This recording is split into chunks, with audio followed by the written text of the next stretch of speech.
I'm Kier Spates, your host. Many of you know me as Junior from the Steve Harvey Morning Show and everybody's favorite play cousin.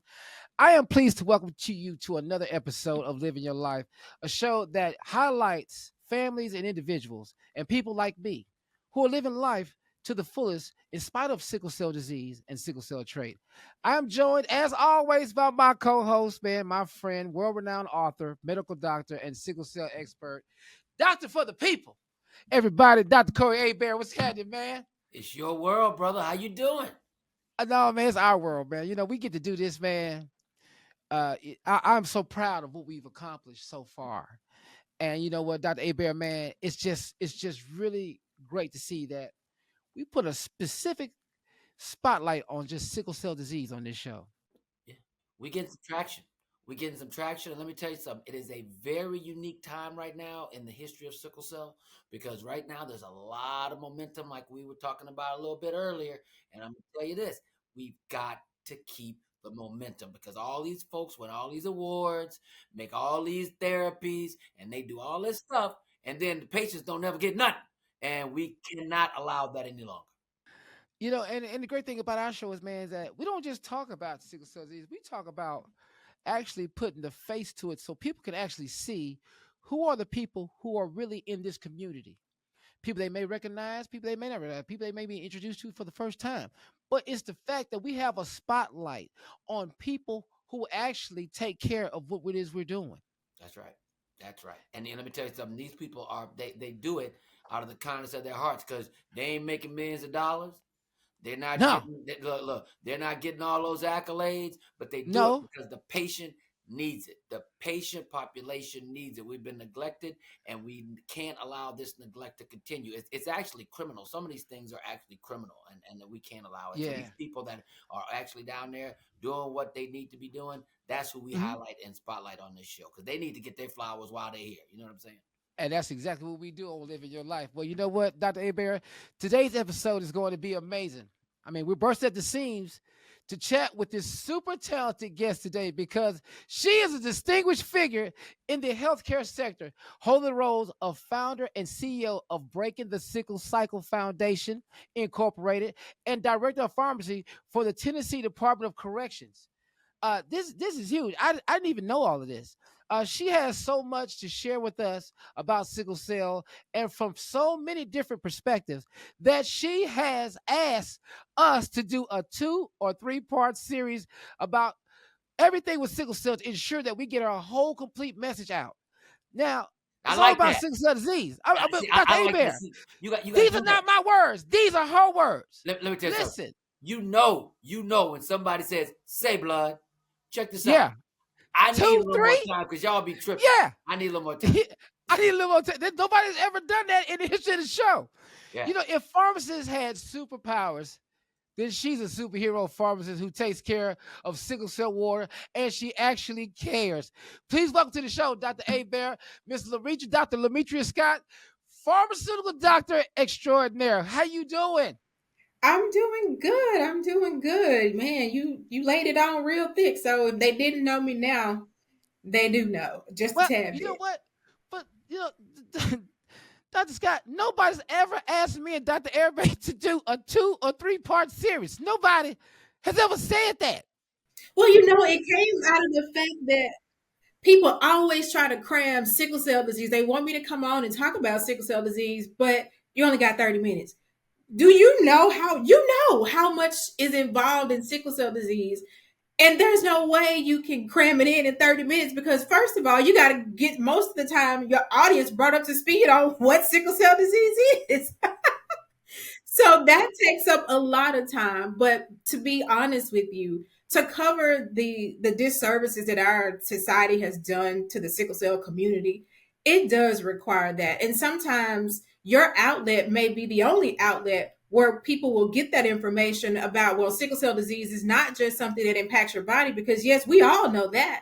But what about the other societal impacts that sickle cell disease has on the patients as it relates to job functioning, school functioning, social functioning? Why are we not talking about that? So I wanted to use this as an opportunity to, yes, highlight what we all know, but what about those things that we don't know? Because they are equally important. I agree. I agree. Well, look, let me ask a question. You have organization, and you know Hmm. we all want to break the sickle cell cycle.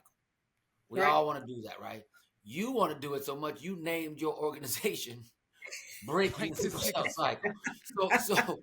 So I mean, I'm just saying. I mean, Yeah. you cut to the chase, right? And look, which Yeah. I get. So tell me a little bit about it, and why is your organization a little bit different, and why did you name it so that Stevie Wonder could see Yeah. how you trying to Yeah. make this happen? Exactly what it is we're doing here. Yeah. We're not pretending to cycle. We're breaking the sickle cell cycle. It sounds like a statement every time you say it. Because it is. It is a profound statement. And this is one that is very personal to me because of my introduction into the world of sickle cell disease.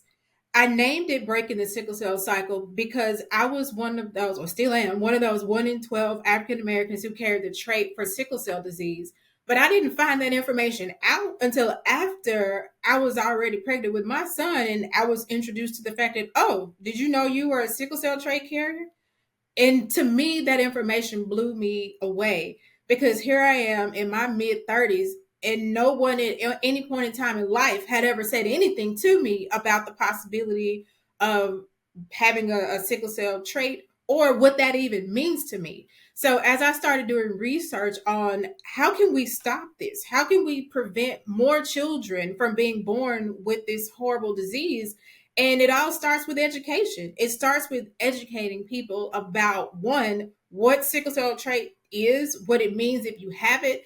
And our organization is unique in the fact that we're not only talking about what sickle cell trait is or why it's so important to know this, we're actually, meeting the rubber to the road or putting the rubber on the road in the fact that we offer sickle cell trait testing to community members.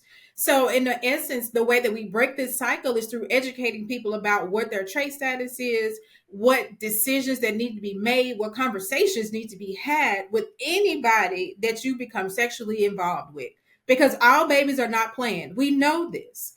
But just as people want to know what somebody's STD status is, when was the last time you got checked because they don't want to, get some type of disease from someone or an infection, well, the way that babies with sickle cell disease are born, they come about in the same way. Why are we not having that conversation as it relates to do you know your sickle cell trait status? So, for me to break this cycle, we've got to educate people, we got to inform them, and we have to give them the tools to make those family planning decisions. You know what? The thing about that is that Dr. Abear is dead serious about sickle cell trait testing. Like he really pushes that on this show, and he's not and like you two are the perfect match because he doesn't play about sickle cell trait testing. He's serious about that. And Dr. Aber, and speak to that, Dr. Aber, about why you two are serious about this and understanding what could happen possibly if we all just got tested. Yeah, see, the thing is this: we're spending billions of dollars on all this CRISPR technology and all this stuff. Which don't get me wrong, it's important. I get it. But the problem is with that $1 billion, right? If we had done public service announcements and take that $1 billion and put together a sickle cell trait, a full hardware, software program that is a living registry, so everybody knows if they have sickle cell trait or not, we can stop sickle cell disease and break it by, at least by 70% in 6 to 7 years. Because over 95% of the people that have a baby with sickle cell disease didn't even know they had sickle cell trait. So they didn't even have a chance to make a decision. So it's knowledge. It's knowledge that's even more important than the technology right now, as far as I'm concerned. So that's why I'm out there fighting the fight too, just like you, Doctor. I Yeah. agree. And it's so much cheaper. It is so So much much cheaper. cheaper So to much. do a public service campaign, to encourage people to get trait tested. But It's much cheaper. let me say this though. Let me say this. Have you ever thought about much cheaper for who? Now the reason why I'm That throwing that out there to you is because Okay. when you look at Well, all what them are you companies, saying? What are you saying, Dr. Aber? What are you trying to say? Just say all it. all those companies that made that did all this research, you think they did that for free? No. So no, if of we course make not. videos and put them out there as public service, that's inexpensive. And we wouldn't have to pay for it, but we're not making any money for doing it. But when you talk about full-blown research, when giant organizations, you could best believe if they spent $1 billion, they made $1 billion trying to make that stuff happen. And that's why it is expensive. But the people that are making that money, those are not the patients. Those are people that are coming up with the technologies, and that's why they do it and don't want to do the public service now. In my humble opinion, That's a pretty bold. That's a pretty bold opinion there, sir. It's not humble. That's pretty bold. And so like us, even speaking about this is something that we never get a chance to do because I've never, having sickle cell disease, understood the business of sickle cell disease. It is a business. It is a business. Like, every time I go into the hospital, somebody's getting something somewhere. They charge you for everything that you take in this hospital. That means all my medications, everything else. It is absolutely a business. But nobody discusses the business on the side where, hey, how do we help people from getting this condition? But see, like, it's just like we get to the cure. Everybody says, well, there's a cure out there for sickle cell. What'd you say? How much is it, Dr. Hebert? 7 million? It's about 6 to 7 million. 6 to 7 million. Yeah. Well, guess what? The average person ain't got. Well, let me tell you this. Chris Rock said it in a way that it kind of takes away from what my profession is. But the reality is that in sickle cell, they say the money is not in the cure. The money is in you keeping you with the disease and just letting you live with it. But it's kind of different with sickle cell because with sickle cell, the big money is kind of quote unquote in the cure because they know ain't nobody gonna be able to get the cure, and then they don't want you to actually get the testing or know about the testing because that way, if you prevent it, that's really the cure. Hey man, 6 million. Dog, do you know me and my sickle cell have made peace with each other? We're gonna be here together. Man, you know throughout you the got whole $6 process. million, man. Dog, I'm nah, hey. We doing well. We just not rich. We just well to do. That's all I am. You good for it? You good for it? I'm blessed. But you know what? But soon as I get cured, see, listen, favorite? it's hard to come back to the sickle cell community. Soon as I get cured, I can't talk to y'all. I'm cured. I can no longer be y'all voice. That's right. I'm regular now. Yeah. I might well just keep it, so I keep fighting for you. I do better on this side. Oh, and you know what, Dr. Scott? Why did you even start breaking the sickle cycle organization? Because it's like you know this is an uphill battle. You do know that. Well, you know what? I started it, to be honest with you, because I wanted to show my son a positive outlook on sickle cell disease. As I was doing my research on it, what I found was all gloom and doom stories about sickle cell disease. People are always in the hospital. People are always in pain. And I really did not want him to grow up thinking that that was the best that he could get out of life. So when you don't see what you want in the world, you create it. I created Breaking the Sickle Cell Cycle Foundation to empower him so that I could be an advocate, so that he could see how important it was to go out and speak on behalf of sickle cell disease and show it in a more positive light. So your son has sickle cell disease? Yes, he does. Okay. I didn't know that. Okay. All right. I didn't know that either. Okay. Yes, he does. So I started the organization for that very purpose. And now he can go and talk to other people. He's 11 now. So he's been watching me for 11 years. And he can be his own spokesperson for sickle cell disease and help to educate others when they don't understand what sickle cell disease is. Well, let me ask a question. There's a lot of stigma associated with sickle cell.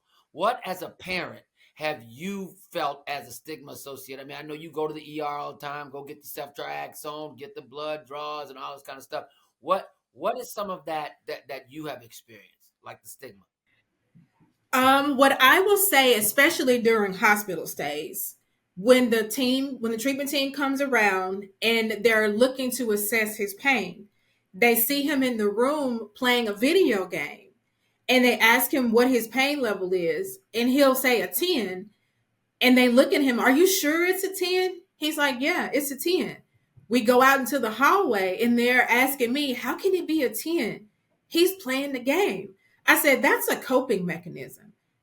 That is not an indication of his pain is gone away just because he can play a game. And I oftentimes think that no matter what age you are, a lot of patients with sickle cell disease get thrown or get treated in that same fashion when they come around and they ask, well, how is your pain now? And if you see him on the phone or you see him talking to somebody or playing a game, then that's indicative of your pain can't be that bad. And that's just not true. It's a distraction. When you have sickle cell, your pain threshold is not the common person's pain threshold. Not. My pain level, when I tell you it's a 7, when it's a 7, really probably about a 77. But I make it look easy though. You ain't got no Right. I choice. can sit there. Because if it's a 10, I won't be able to even really talk to you. If it's a 10, the fact that I can even get the number 7 out will tell you that I'm pretty much at the almost to the limit, just not quite there.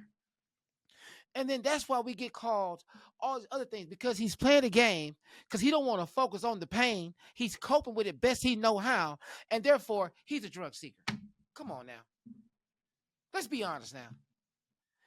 And then yet you want to treat me medically. And this is my opinion, Dr. Hebert. I could be wrong. But you just treat me based upon what I'm doing.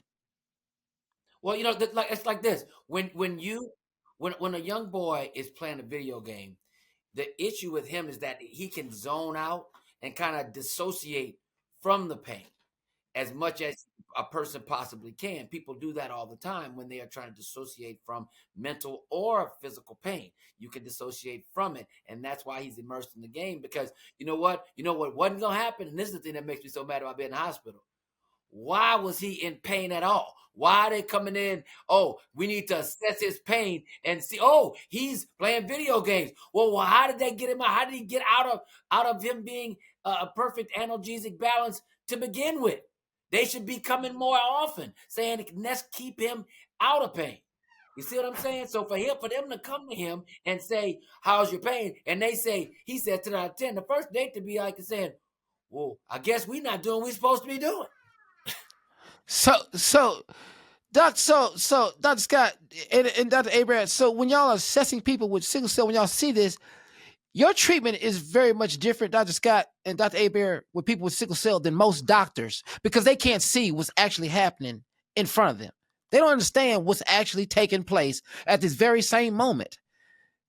Because of a video? Are you serious? Y'all telling me because of a video game? 11-year-old. What else he gonna do? He can't do the stuff I'm doing. He 11. Do you know the life I have?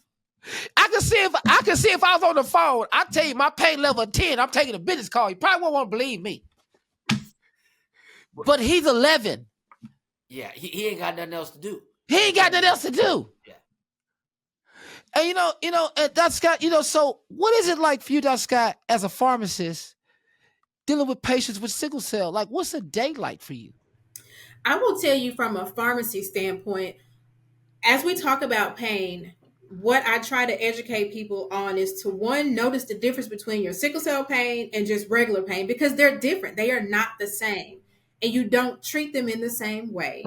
The other part is to help people to understand exactly what the expectation is when you take pain medications. As you know, people with sickle cell disease, they start out taking opiates very, very early in life. And 9 times out of 10, if you start early in life, it's pretty much going to continue on until your adulthood. When you become an adult, you are now in control of if you take 1 pill or if you take 2 pills or if you take 3 pills, because, it's just not working. So what I try to educate people on is to understand that when you take pain medication, the thought process and the idea is not for the pain to just disappear. That is not a realistic expectation. The expectation should be that you can take your pain medication to restore functionality to doing the things that you would like to do, like go to work, go to school, participate in your social activities. You don't want the pain to debilitate you so that you can't participate in life. And you also have to understand that taking pain medication may not necessarily alleviate 100% of your pain. With that understanding, it helps people to kind of put it into context. When you read the bottle and it says take 1 to 2 tablets every 4 to 6 hours, that is exactly what that means. It does not mean I took 2, I'm still in pain. I can function, but I still feel something. So I'm going to take another one. That is how we get into that slippery slope of chemical dependence, opioid dependence. So I would say helping people to understand what the expectation is when you take a pain medicine. And this is relatable to the sickle cell community, but this is for anybody. Anybody who's taking a pain medication, understand what that pain medication is supposed to do. Well, Dr. Scott, let me ask you a question. There's a couple of things out there. Have you ever heard of this device called the bridge? And it's for opioid dependence to get you off opioids, but it's also, we're doing some studies now that are going to be looking at this device for sickle cell pain. All right. It's like an electronic stim device that you kind of put on your ear. If you haven't heard it, I want you to look into it. It's called the bridge. This is kind of real serious. So I want you to look at that. Also, is your son taking Indari? You ever heard of Indari? I know you probably heard. Yes, my son was taking Indari. Oh gosh, for a long time, about 3 to 4 years. Okay, Girl, good. I just want to make sure you knew because because I take Indari. Yeah, I take Indari. First and foremost. Yeah, he was. He's on a myriad, like what we have available for sickle cell disease. That is what he is taking for sickle cell disease. Yeah, I'm telling you, it's the best thing for me. It's the closest. It's the best I've ever felt. I mean, and Dr. Hebert introduced me to that. So but I understand now about it's not even the fact that even having sickle cell disease bothers me anymore. The new thing I'm excited about is there's actually help out here for me. See, that's the part. See, I don't worry about the crisis as much because there's far and fewer in between since I've been taking Indari. I also have a better quality of life, and that's what I'm working toward. If the cure is 7 million, we ain't finna do that. What's the use? What's the use of having the cure if you're the only one with it? The rest of us got to keep the disease. Do you know how mistreated you gonna be when you go to the party? They're not gonna like you. I know you ain't trying to act like you one of us. I was. Hey, I'm the only one. You're an outcast now. I'm just being honest. You lost your sickle cell. But you know what I can do though? You away from the group now. Yeah, but you know what I can do though? I can introduce people in my group to a better way of life. And that's the goal that me and Dr. Hebert are doing this show for.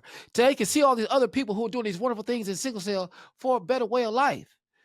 And that's what you're doing for your son. Like breaking the sickle cycle, you did that for him so he can watch you see how he can have a better way of life. What is wrong with that? That's the beautiful thing about what we do. You gotta live your life. And whatever it takes. But see, this is the thing. You also got to take some responsibility. So you're teaching him good habits. And that's very important because people with sickle cell, because this is family. People with sickle cell, my patients, they don't like to drink a lot of water. They don't like to eat a lot of vegetables sometimes. They like Doritos. You gonna throw it in here on Dr. Scott like that? You gonna just keep bringing this up every time? Yes, I like Doritos. Yes. So who don't like Doritos? Exactly. I mean, they're delicious. I mean, if somebody told me they had crack in Doritos, I'd be like, I knew it. It's something. It's got to be something in it. Got to be something in there, right? Can't just eat one. But you're teaching him good habits. Yeah. And that's also living your life because there's only we know from history. Nobody's going to help us. Nobody's going to help us. You're not about to have trillions of dollars trickling down for sickle cell research, sickle cell anything. We have to take care of ourselves. So, we take care of our cars. We change the oil 3,000 miles, 5,000 miles. We change the oil. We can have 15 cars in our life. But we got one body. We don't put good oil in it. We don't. And that's why we got to do better. Yeah. And Dr. Scott, it's like, you promote that though. You promote talking about adhering to a healthy diet, to a healthy regimen. And what does that look like for you, for people with sickle cell? How do we look at that? I want to say, first and foremost, food is medicine. as Dr. Hebert said, not the Doritos, but everything Here you go. You just found out I like Doritos today. You gonna throw it back in my face. You everything just in found out. moderation. 2 But minutes ago, she found out I like Doritos. Now she gonna throw it back in my face 2 minutes later. we She just just driving found and out. making home, just Look, driving is and that making Cool home. Ranch? Is You know that what? Cool You know what the Ranch, difference man? between What's wait your a minute. You know what the difference is right here, Dr. Hebert. You know what the difference is? It's 2 doctors versus somebody with no name in front of them. That's all it is. 2 doctors. I ain't got a doctor. Can I just say one thing real quick? Kier, I'm not giving you a hard time about this Doritos. No, man, I'm just being funny. But listen, but there is a Dorito flavor because I'm a bit of a Dorito connoisseur myself. But there's a Dorito flavor, the first one that came out, and you gotta find it. Little dip spots, you gotta find it, but it's called Taco. Did you know that? Yes, I did. Yeah, I remember that. Yeah, I did. You gotta find it. You gotta find it though. And it's very hard to find. It's very You hard gotta be off in the backwoods sometimes to find them. Small town stuff. Dip spot. Anyway, I'm sorry. Yeah. I didn't know if you knew that. Wait a minute. But go ahead, Doc. We're sorry. But I do want to highlight the fact that everybody doesn't eat, green vegetables, drink, tons of water. That's where your vitamins and your supplements come in. That's exactly what that means. It is to supplement the diet. And even if you ate the best of the best in the way that you could, the Western diet, the way that it is and how chemically laden it is, you still going to come up short. That is where your vitamins and supplements come into play. So I would want to impress upon people in the sickle cell community to pay attention to that, to pay attention to what you're putting into your body. You want to eat whole foods and fruits and vegetables as much as you can. I would rather eat real pineapples than to go get a can of pineapples. Even though it still says pineapples on the can, look at how long the shelf life is for a canned vegetable or a canned fruit versus if you got an actual fruit, it's not going to last you 5 years. That ought to tell you something. There are a lot of chemicals in those things. So the more whole foods that you can eat, the better. And I say that because chemicals are very inflammatory in the body. All the preservatives that make our food last long, that's very inflammatory to the body. Sickle cell disease itself is an inflammatory process that's going on in the body. So you're just making the situation worse when you start to eat foods that are chemically laden. And you know what? That's one. I'm glad you brought that up because when we talk about patients starting different medicines, with sickle cell medicines, they are pain medicines or things that try to change up some things, so that the body can deal with these sickle cells better. But that's one thing I want to throw in there about Indari that, people will take it. I always want people to take it. They need to take it for 4 weeks, 6 weeks, a little bit longer because it's not a pain medicine. It's a medicine that changes the way that your body handles NAD and oxidative stress. So when you change the metabolism of a red blood cell, that takes a while, just like folate takes a while. And so I don't expect people to just take Indari and then feel great tomorrow. But I tell you what, if you take it for 4 weeks, you'll feel better. You're going to feel a whole lot better. But then it becomes a standard. It becomes a feeling. But it's just like anything else, though. It becomes habit is what it is. It's just like if you were, like you said, Dr. Hebert, you got to get us to drink water. A lot of sickle cell patients like to drink water.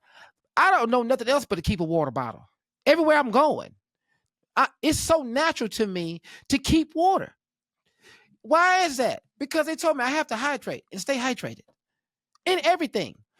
Do you know when I was playing football, I got more breaks than anybody else on the team because I had sickle cell. They hydrated me. Everybody over there screaming, starving. They over there, work they behind. I'm over there. Water. Because they know it would have happened. Even if you had sickle cell trait, we know 17. We know at the very minimum 17 men have died on the football field with sickle cell trait. From lack of hydration and exertion. So they knew you were gonna die out there, and they can't have that. Yeah, but it's just the fact that was always been the standard. It's been set up like that, and those habits you don't break them. I think what you're doing, Doc, is absolutely fantastic because guess what? Your son knows one thing. He knows how his hydration has to be. He knows how he has to deal with his sickle cell. And he also knows his mama named Lametra. He got all that all together.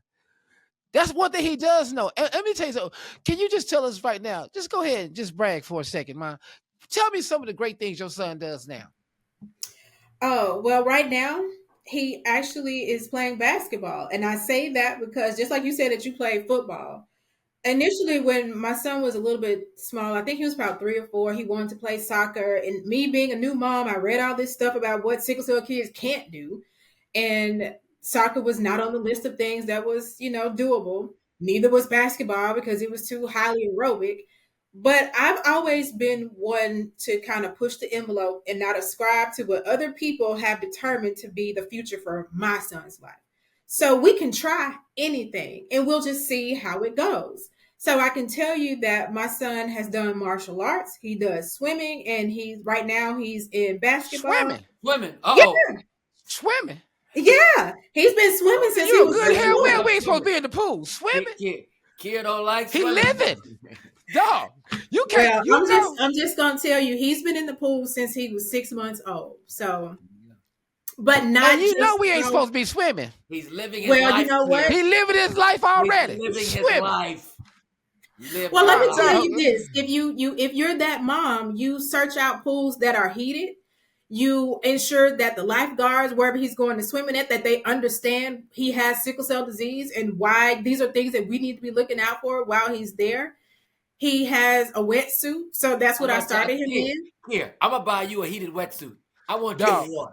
Dog, I'm gonna buy you a customized heated wetsuit. The reason why, see, Dr. Scott, you bring out, Dr. Hebert knows all my fears. See, you bring all my fears up.